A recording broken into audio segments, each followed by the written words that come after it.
رسول اللہ صلی اللہ علیہ وسلم کی 63 سالہ زندگی کے 3 ادوار ہیں۔ آپ کی 63 سالہ زندگی جو ہے وہ 3 ادوار پر مشتمل ہے۔ سب سے پہلا دور رسول اللہ کی بعثت سے قبل 40 سال کا دور ہے، 40 سال کی زندگی ہے۔ دوسرے نمبر پر مدنی کریم علیہ السلام کی نبوت کے بعد 13 سالہ مکی زندگی ہے۔ پھر تیسرا دور رسول اللہ صلی اللہ علیہ وسلم کی نبوت کے بعد 10 سالہ مدنی زندگی کا دور ہے۔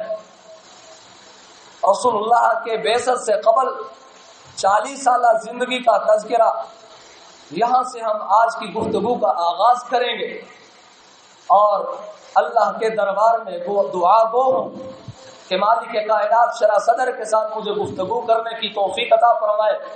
تو آئیے آپ علیہ السلام کا مقام ولادت اور سن ولادت کے متعلق کچھ معلومات حاصل کرتے ہیں۔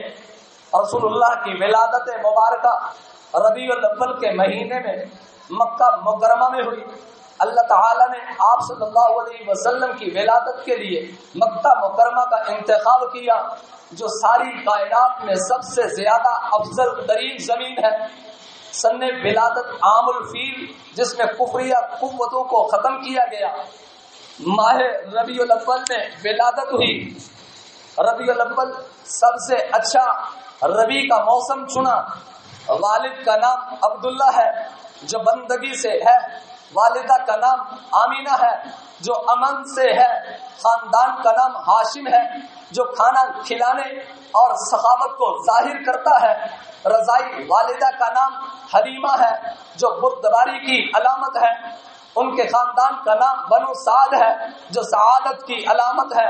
گویا یہ سارے سلسلے جوڑے جا رہے ہیں، رب ذوالجلال ان موتیوں کو پرو رہا ہے۔